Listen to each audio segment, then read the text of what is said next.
Let's go ahead. Okay.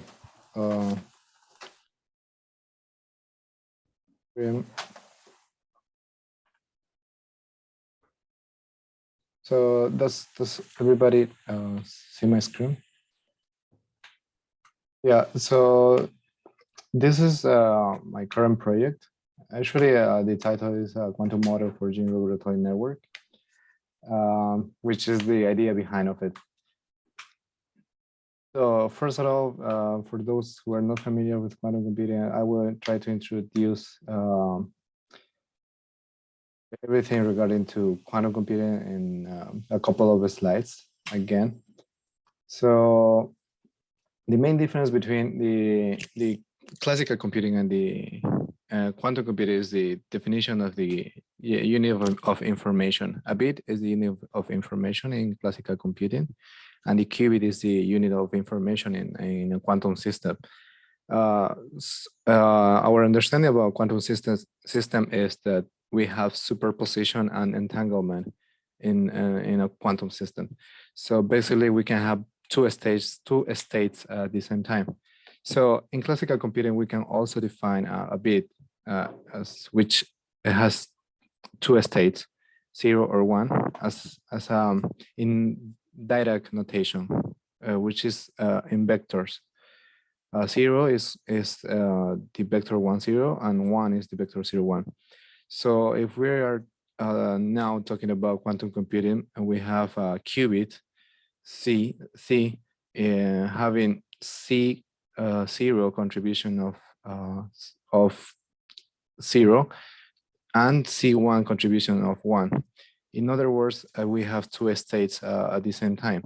The peculiarity here is that C0 and C1 are complex numbers. And also the sum square of the modules equals 1.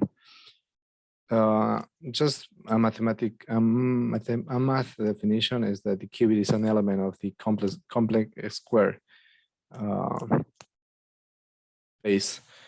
Yeah. So if we have a quantum system and we want to know the state of that system, we have to measure it. And when you measure a quantum system, the qubit or the state of the qubit, even in a superposition, drops into one state.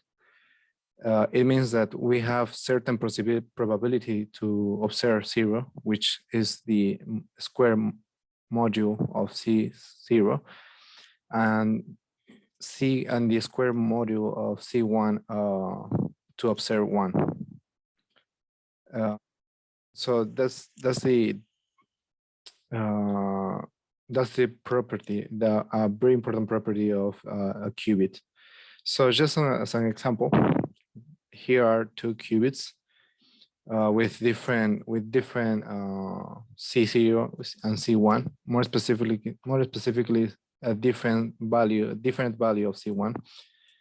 So we have the first one with 1 over root square of 2 times ket 0 plus 1 over square 2 times ket 1. And almost the same for ket 0, but the difference is the coefficient for ket 1. But if we square those coefficients, we have a probability to observe 0 of 0.5 and a probability to observe 1 as 0.5 again. So these two qubits are equivalent. That's something, even having different coefficients, C0 or C1, we can still get equivalent qubits from the point of view of the probabilities to observe certain state. So next is the block sphere. Block sphere is basically a geometric representation of a qubit. Based on what we have seen, our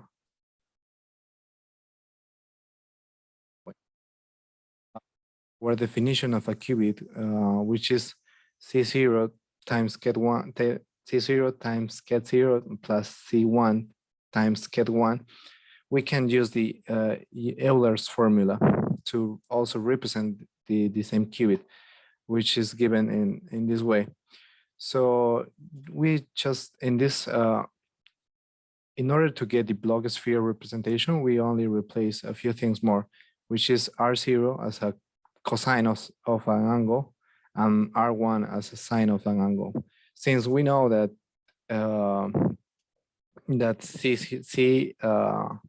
the sum of the squares of c's of the coefficients equals 1, we can do that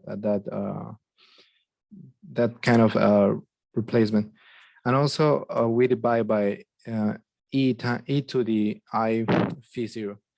So after doing those kind of operations, we again get the same qubit, but with different coefficients.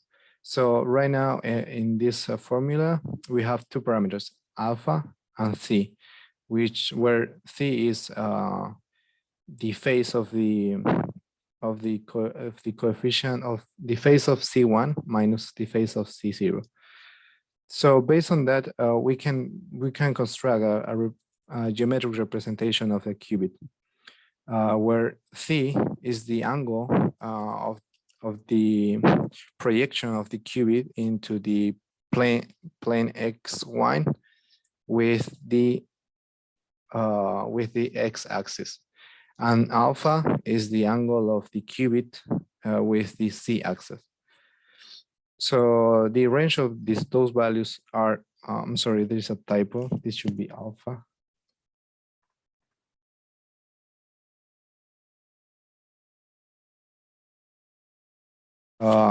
The values are for alpha between 0 and pi, and for c between 0 and 2 times pi. So basically, qubits that are in same latitude, they are equivalent because they have same probabilities. And also the block sphere is doesn't change the phase of either C or C0 or C1. This is quite confusing at the beginning because doing some transformation, you may misunderstand when you divide by e to I C0. Okay, so next, next background in order to understand the project is the RY gates and the RY gates and the CRY gates.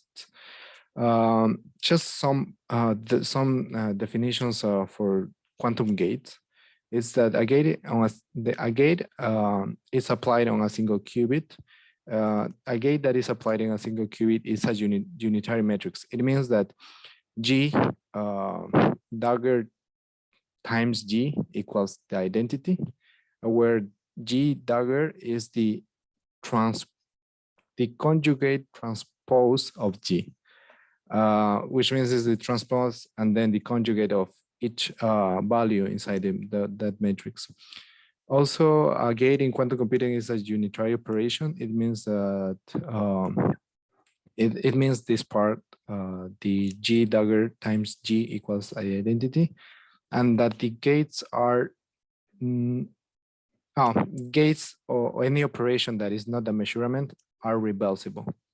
Reversible means that given an output, you can reconstruct the input. So this is the representation for the RY gate. It requires a theta because the definition of the RY gate is a rotation around a rotation of the qubit in the block sphere around the y-axis. It means given this this row here, you rotate the qubit a given value of theta. So, and it's defined as this operation is defined as this matrix cosine, which is a matrix of cosines and sines, and the control RY gate is the same gate, but it is only applied when the other qubit, the control qubit, is in the is 1. It means if the qubit x0 is 0, you don't apply the gate. It means the identity. And for the qubit x0, it's 1. When the qubit x0 is 1, you apply the gate. So this will be the math representation for that operation, but I will introduce what what is the meaning of each term.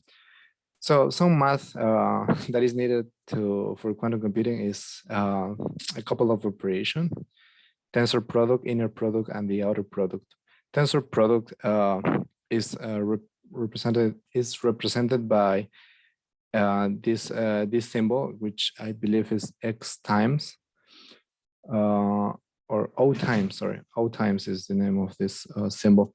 So given two matrices, the tensor product of the matrix is defined as this in this way. So basically, you increase the search space of the space itself just by multiplying each member of one matrix with all members of the other matrix. So as an example, I took the ket1 tensor product to ket0, which is a 0, 1 matrix or tensor product with 1, 0. And the operation is given this way.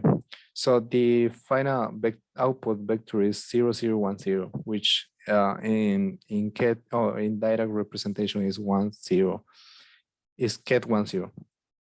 So something really important here regarding quantum computing is that a 2-qubit state C is decomposable if and only if it can be expressed as a tensor product of other two vectors. Otherwise, the state is entangled. The next definition is the inner product. I think I mentioned it before when defining a gate. So the inner product is defined as A dagger times B, where A dagger is the conjugate transpose of A. So it means we conjugate each element inside the matrix and transpose that matrix. So the operation is after that. The operation is pretty much the same inner product in vectors. So the output of that operation is a number. In this case, a complex number. So as an example, I took the inner product of the state 1 times 1, which means ket1 dagger times 1. And since ket1 is just 0 and 1, there is no complex number. There is nothing to conjugate, only we need to transpose that matrix, which is in this way. So the result of that operation is just 1. Another definition, which is pretty much the same as matrix multiplication, is the outer product. The outer product between two matrices is or between two vectors is just matrix multiplication. So there is not much about this.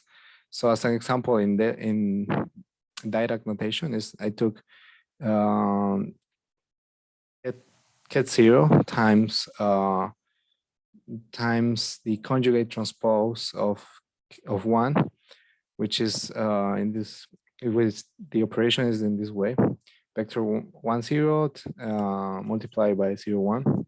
The output is a matrix of 2 by 2.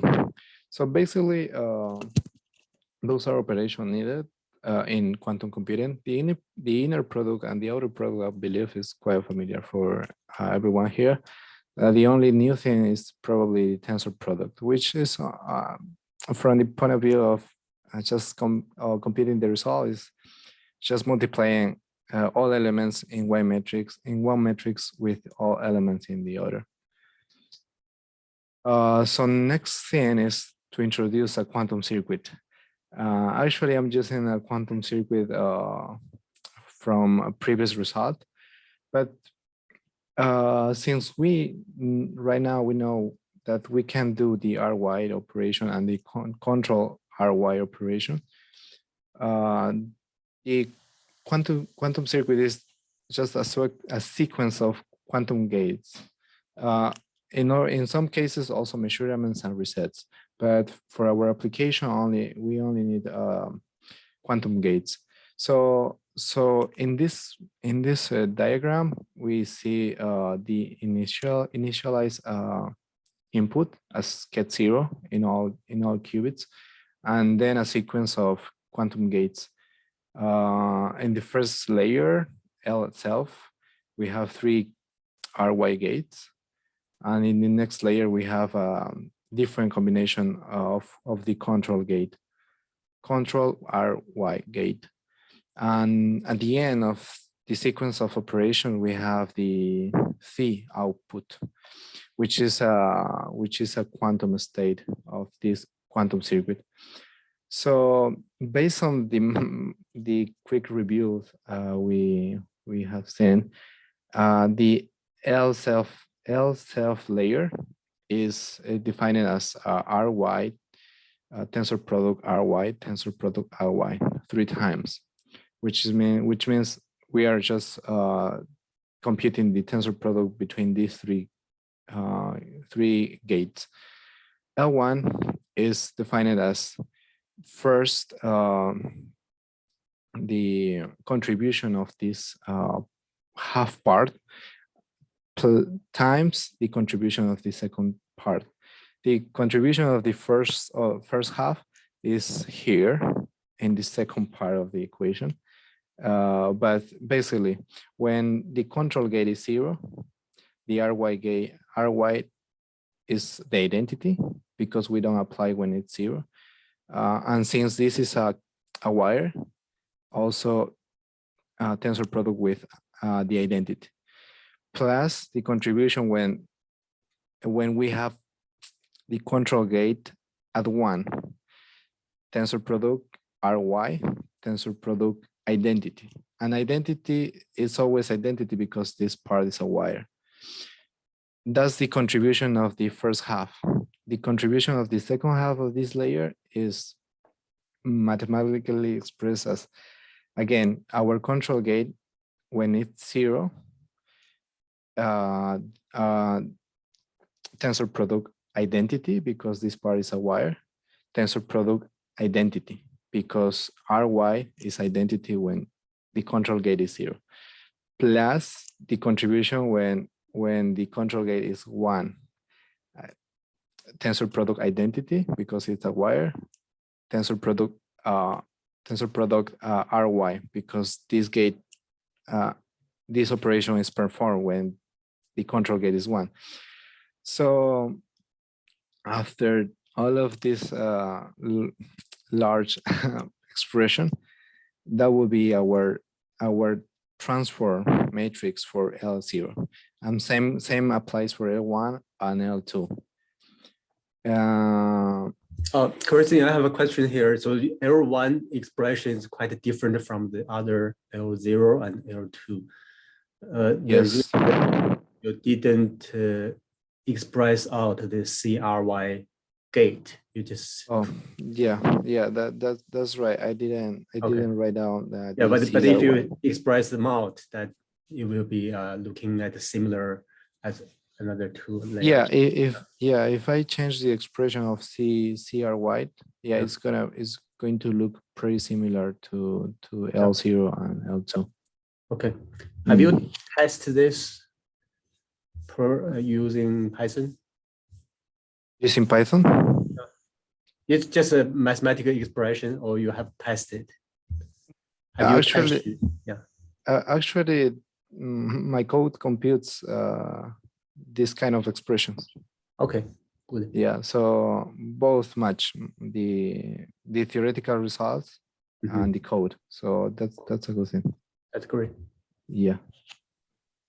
So maybe data computation is quite fancy because they have the ket expression, but after some time you get familiar with it and you can move forward into these quantum circuits. So at the end, the output state, which is ket the output, it's equal just the matrix multiplication from the initial state, which is ket 0, 0, 0 times L self times L0 times L1 times L2. I mean, I should say it in the other way, but that's the idea. You start with one state, then apply the first transformation matrix, then the second one, then the third one, and so on. So the output state of this quantum circuit will be a sum of all possible states that you may have between 3 qubits. It means that C output equals to C0 times ket 000 plus C1 times ket 001, and so on until 111, until ket 111. So this is very important, this last expression, because it means that we will have a different probability distribution as an output, because at the input of this quantum circuit is just one state, which is 000. But in the output, we will have as highly possible, we will have 8 out of 8 states, which is all combinations between these 3 qubits. So that's our main idea, or we want to take advantage of it in order to construct our pipeline. So now let me. I have a question about this the L0 expression you write as the combination of the 00 state and the 11 state. So do these these two states are exclusive with each other? Like you have been your state have been 00, then you cannot be 11, right? It's like this. They are not exclusive, because actually a qubit could be, at this point, could be in any of those states. So you must compute the contribution of of when that qubit is 0 and when that qubit is 1. So is there any like a probability associated with these two states? It looks like these two states are equal distributed, or because oh yeah, that probability comes from the input here. And the input here is the output of here. It means that L0 is not directly associated with the input because it's a transformation matrix. When that probability changes is when you start multiplying one by one, or the sequence of gates. Okay, got it. So at the stage of L0, these two states are equal. Yeah. I mean, if we take out L0, we only focus on L0. Yeah, that would be the case. 50-50. Thanks. So now I'm gonna introduce my current pipeline. So I would say it has 3 stages: pre-processing, also extracting some binarized information from the binarized single set data, and the quantum classical framework. So the pipeline starts with single cell RNA sequencing data, which is the counter matrix for the sequencing. And then we apply a normalization, and then a transformation, the log transform. And then we do gene selection. In this case, for this data set, we are currently working with six genes. And this process matrix is after normalization and log transform. And then we apply a binarization, which we are currently doing using a cutoff. I started the cutoff because we are currently putting a lot of thoughts into it, and I would like to have feedback for it later. So after binarizing the data, we basically have, or let's say, this process matrix, it has rows, it has values on each box. So if that value is larger than 0 or or more specifically larger than the cutoff, we assume that that value is 1, otherwise 0. So in that way, we are binarizing the data. So that would be the binarization process and also the end of the pre-processing. Later, we have the labeling and we compute the activations values. The labeling is quite simple. We binarize the data, and we have like each cell would have a label which is the sequence of zeros and ones that it has across genes. In other words, for the first cell, the label will be 0, 1, 0, 0, 1, 1. So, and so on for each gene. That would be the labels. The activations is the amount or the percentage of activated cells across that gene. In other words, for the IRF4 gene, we have 54.5% of activated cells. And that would be that's the activation or the activated cells across that gene. Same for the other for the other 5. Some information that we can get from this step is more specifically from the labels. We count how many labels, we count group by labels. In other words, is how many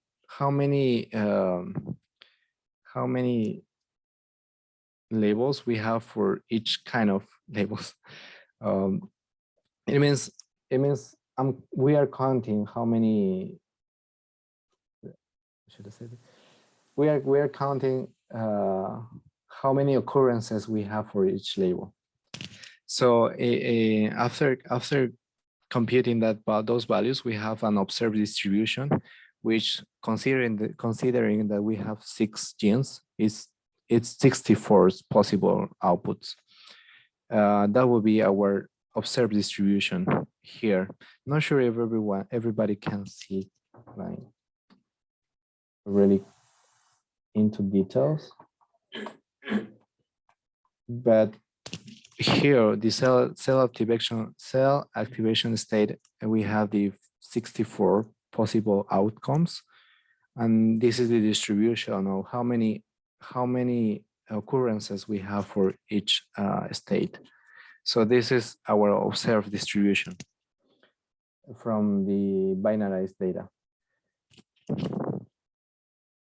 Later, we have the initialization parameters that we take from the activations values, and that serves that's useful as an input as a first initialization parameters in the quantum circuit or in other words in the quantum model for the gene regulatory network. Here I plotted the quantum model, just a black box, but I will go into detail later. So as I showed before, this quantum circuits has several theta values. And in this pipeline, I represented all theta values just as a theta, which is going to be a theta matrix. So the input for this quantum circuits is always the 0, 0, 0, 0 combination, and the output is the actually quantum state that we're interested in. So we will have an output based on our initialized values. And that output will have a probability distribution, which not necessarily matches the observed distribution at the beginning. But we will try to fit this output distribution into a distribution as close as we can to the observed distribution, and we achieve that step by optimizing the theta value. We define a loss function, which is the KL divergence. It's quite similar to KL divergence. And also the theta value optimization is achieved using gradient descent. And also we compute the error just as a reference for each step. So that would be, yeah, after the optimization and also after several steps of optimization, we achieve a reasonable value of theta that fits the output distribution of this quantum state into the observed distribution from the binarized single cell data. That would be the pipeline. I'm not sure if anyone has a question here before moving forward.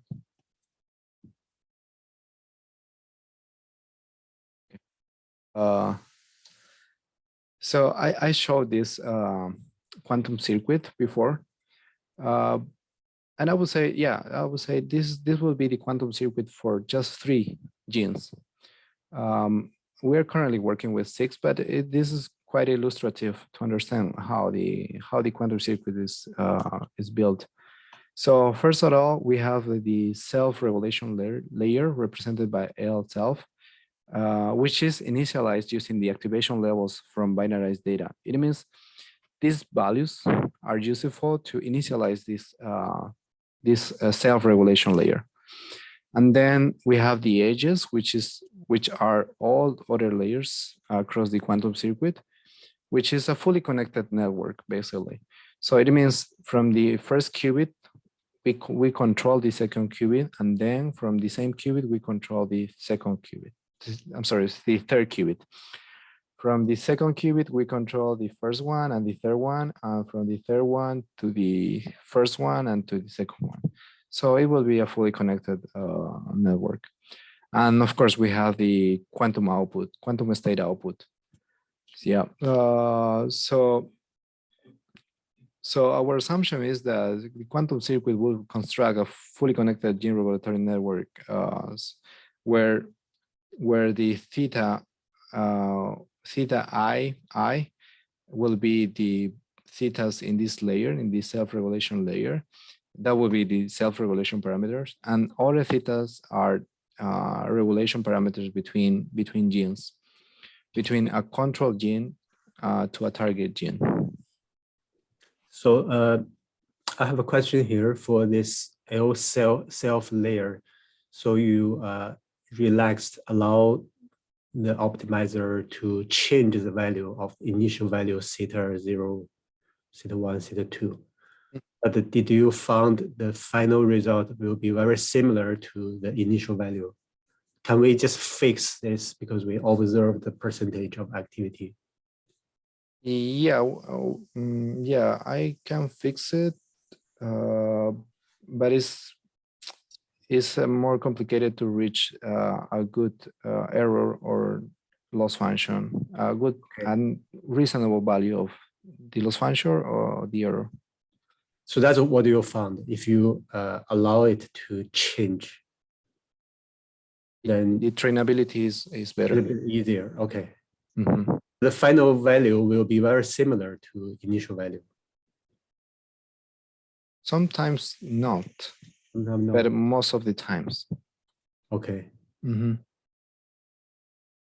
So as I mentioned before, we are interested in the output state of this quantum circuit. So in order to find out the distribution, the output distribution, and then start the training or the optimization. So as an example, I took one of my results when the cutoff is equals to 0. This is when using 6 genes.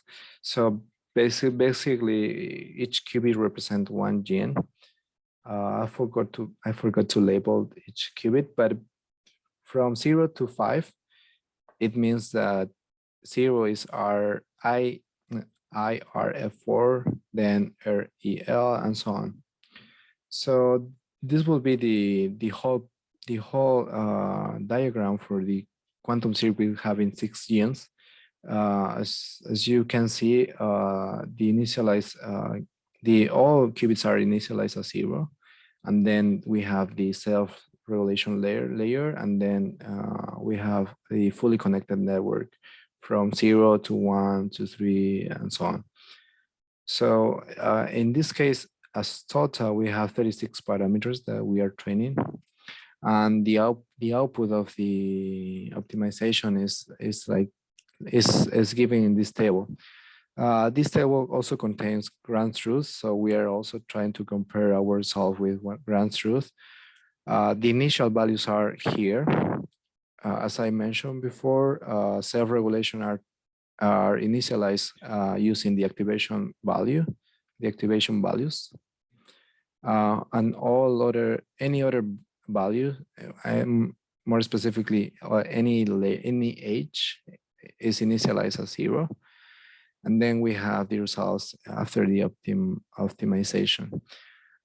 In this case, the self-regulation, yeah, doesn't change that much.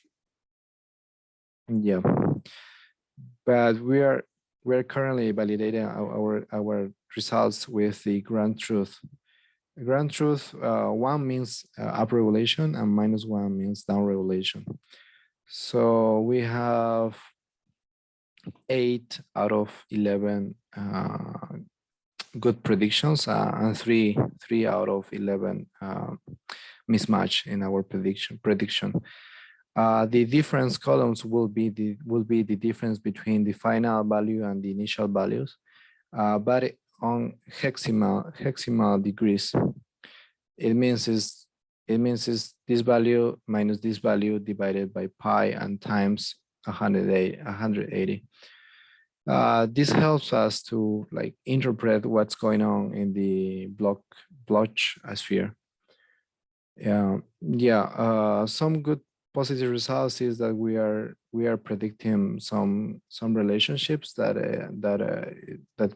actually happen in ground truth, and also not a direct relationship like the relationship between REL and PRDM1, which is actually a not direct relationship because it's a relationship here. REL upregulates BCL6 and that genes downregulate PRDM1. So actually that relationship will happen, but not directly. So that will be the first outcome from this pipeline. The next ones will be like I mentioned before. We are putting some thoughts into the cutoff value for the binarization step, and actually we tried it when the cutoff is just 0, when the cutoff is 0.25. Christian, for real data, for real single cell RNA-seq data, I think the cutoff 0 will be just all right because it automatically have some cell express that gene, some will not. I don't know why you want to search for cutoff, because before you use this another example data set, which is continuous variable, but the single cell data itself is already discretized, binarized very easily. You just see, okay, it's 0, then it's shut down. It's greater than 0, then it's 1. So I still don't understand right now. You use this diversity to search for cutoff. Why do you need it? Yeah, we were thinking that a different cutoff may improve the results on of the theta values. No, I think if you have one gene expressed in 30% of the cells, then you have to just keep that. There's no way you can set up any cutoff. Say, okay, I want to make it a 70% activity. It's not, because there's only 30% of cell has this expression for that particular gene. The 70% are zeros. So in this case, when you apply to real single cell RNA-seq data, we don't have to do anything. Yeah, and actually that's the outcome from this table. Okay, I think there's one scenario. It's if you consider 6 genes, all these 6 genes are all highly expressed. So there's almost no zeros in there.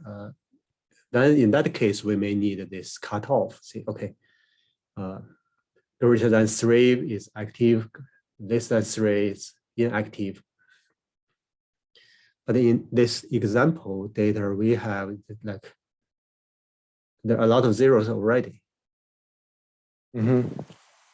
Yeah, yeah. This distribution for this data set, yeah, just having a 0 as a cutoff works. Yeah.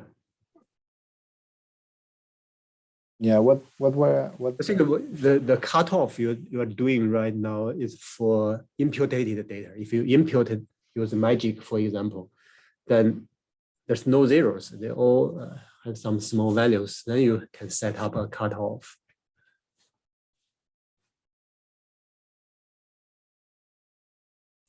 Yeah, that's the main outcome from this table. Okay. Okay.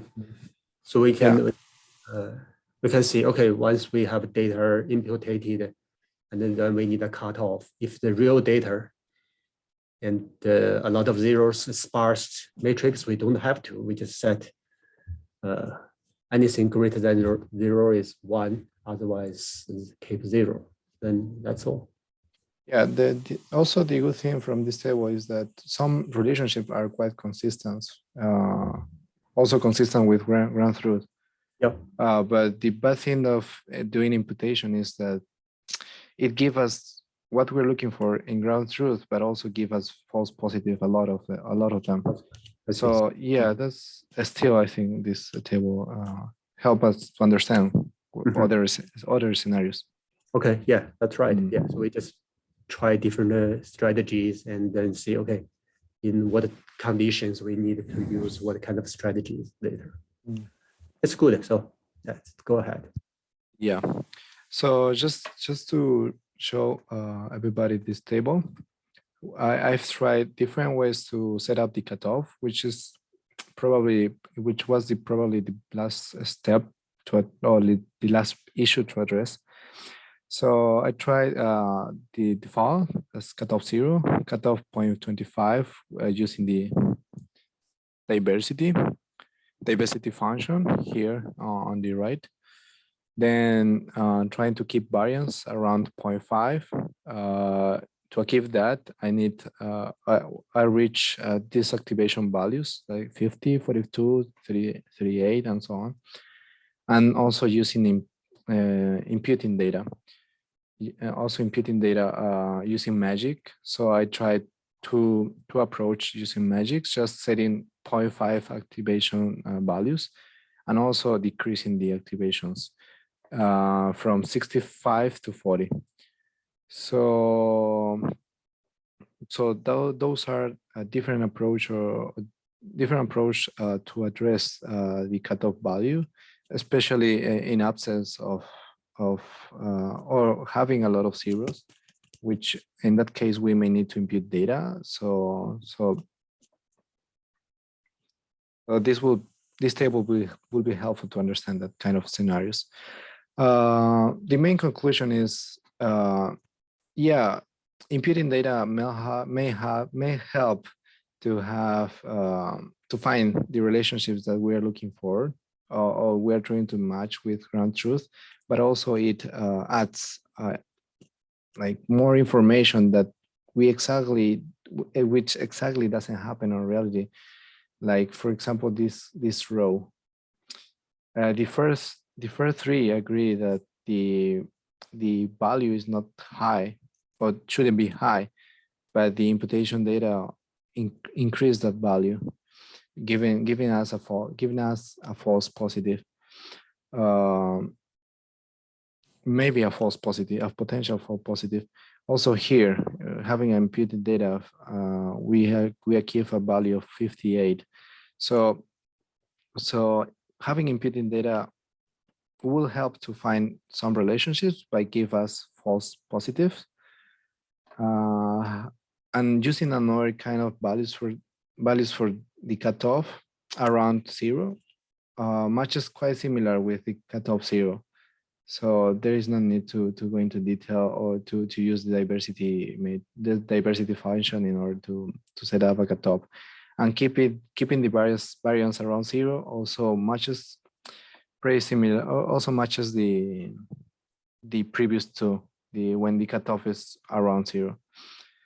So yeah, that's the main conclusion from this table, and I think the issue is addressed since cutoff of 0 will be fine in most of the scenarios. Yeah. So yeah, that's it from me today. I'm not sure if anyone has a question.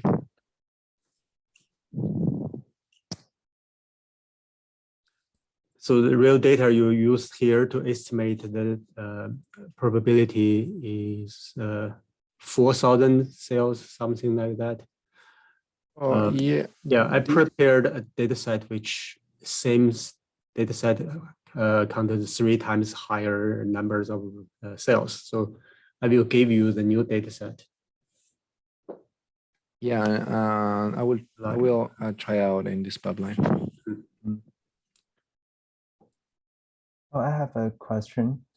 Can you hear me? Yes, I can hear you. Okay. I was wondering if you change the order of your layers in your QGR, will that change your outcome? That's a great question, right? Yeah. Currently, we couldn't find a way to switch between gates. So it means this will be the setup for our model. I see. Yeah, I mean, our model will be from the first qubit we connect to the others. Then from the second one we connect to the others, and then from the third one connects to the others. So that will be a setup, something from our own model to compute the theta values. Yeah, so Christian, I think with the Yoda's question is a good one. So we really should change the order of the genes. For example, right now your Q1 is IRF4, Q0, Q1 is REL, Q2 is PRDM1. Can we just shuffle the order and see whether we get exactly the same answer, or the topology you get from those should be the same, I hope. I don't think so. Mm-hmm. I don't think so. You don't think so? Then if this is just one estimation on this slide, then it fit very well with its ground truth. But if you change the order of the gene, yeah, it's highly possible that we will have different value. You have different value is okay, but the direction should be the same. Yeah. We at least have to give it a try. Yeah, sure. For example, you just switch PAL5 with IRF4 if you change the name. Yeah, it means some is not working properly. Yeah, we have to. Yeah, I mean, yeah, but okay, yeah, I think just switch between. Yeah, you keep the whole structure maybe unchanged, but you change the name, the gene. Yeah, it's possible. We have to okay, try. Yeah, okay, I will do that experiment and share the results. Yeah, sure. Okay. Yuda, is that your question? Yes. So we don't know, but we try to make everything look symmetric, be fully connected. It's supposed to be okay. Yeah, I think so. But I think the structure of this model imply the order of the gene regulation. I mean, because it's like the first gene in the first layer will first regulate every other genes. Yeah. Yeah, and the second layer implies the second gene will regulate other genes. But the second layer will take the outcome of the first layer as its input. So maybe the order will like change their its outcome. Maybe. It's conditional. Yeah, I have a question for Guanxun. I think can we think this structure of this quantum structure like a Bayesian network because it has order and it didn't have the circle. Yes, I think. So you are talking about a cyclic. Yeah. Yeah, because this one doesn't have the cycle. Yes. And so the output of the first operation on this gene, and yeah. So the final output of the neural network would be the conditional probability.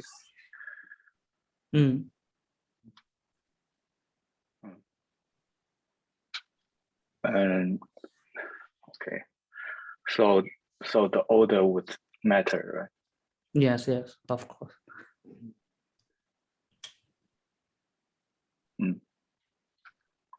But we still can calculate the condition between each two qubit from this structure.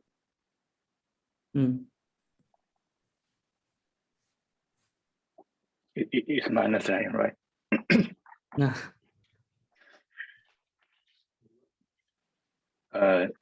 So the qubit between, for example, Q0 and the Q5 wouldn't be the direct relationship between Q0 and Q5, but the conditional probability based on the prior probabilities.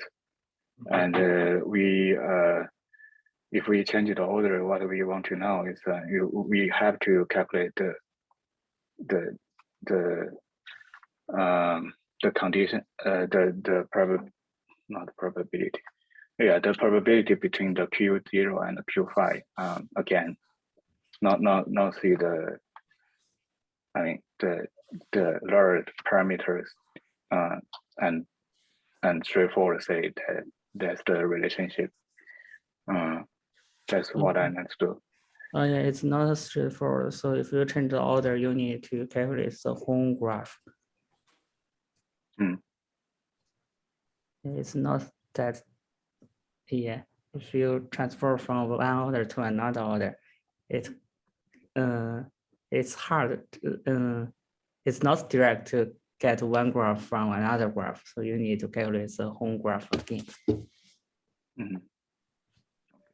So how people in the Bayesian network solve the problem? Because if you don't have a cyclic structure, you're always conditional on the previous steps of the network.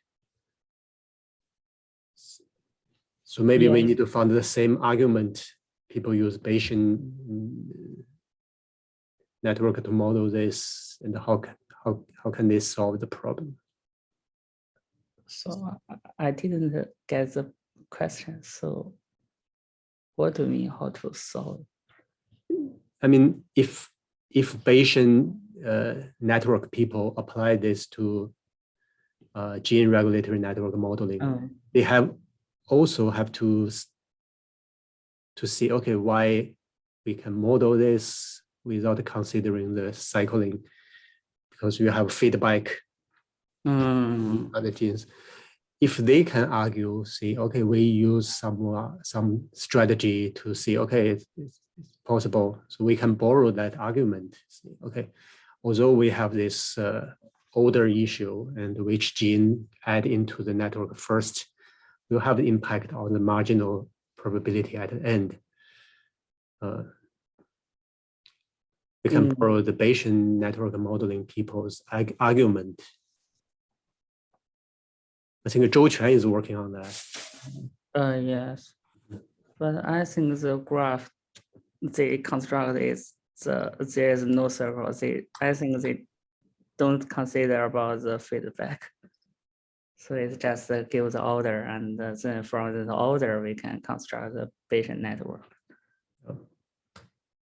And yeah, they don't consider about the one gene had a feedback to another gene.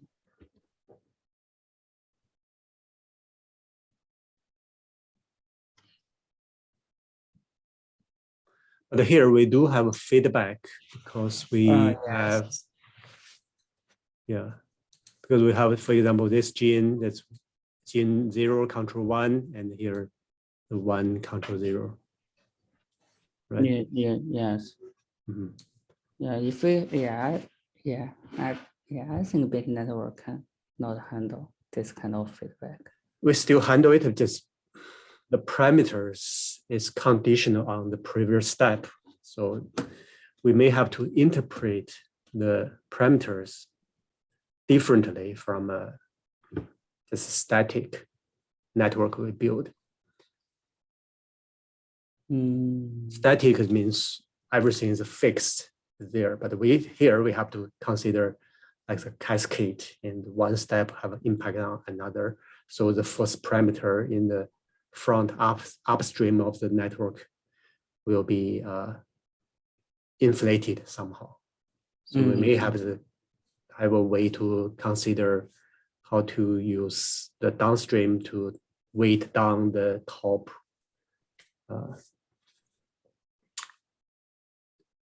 upstream values of the upstream parameter values.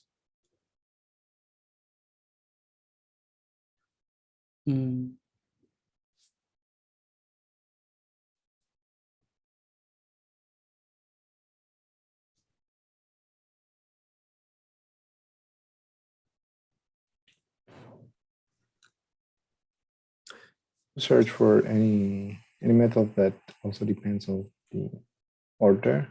So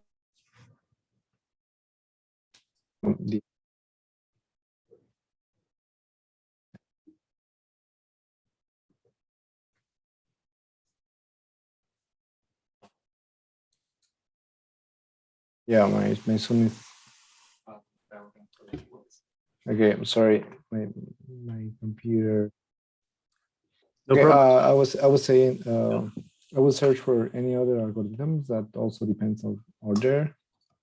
So we don't have to solve this problem right now, but it is a problem maybe for next paper. So once we have this framework, I believe the advantage is we model the whole network fully connected using very sensitive parameters, this searchabilities or some whatever you call it, expressiveness. And also once we have this, we can model, see, we will delete the control between one gene to another. So just simulate, for example, you cut this and then everything changed, and we can predict if we don't have the interaction between these two genes, what will happen, how many cells in certain stage will be, the numbers of those cells will increase. So we can do this prediction very easily. But that will be for next study once we push this out, okay? So on our agenda, Yongjie is going to present, but I think the time is too take too long today. Yongjie, are you going to still want to briefly introduce what you have, or leave to next time, whatever?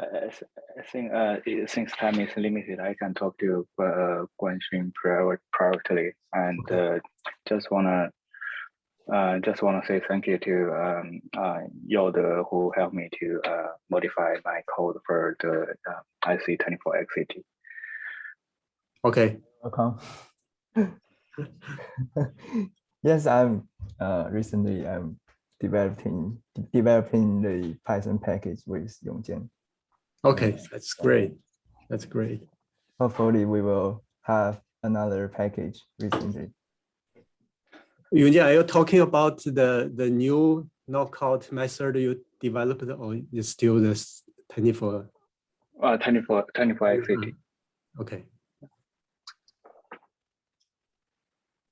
And your new package is not knockout because you can simulate knock in and overexpression. Yeah, I will find think about the name, so it's not a KO. Yeah. Sure.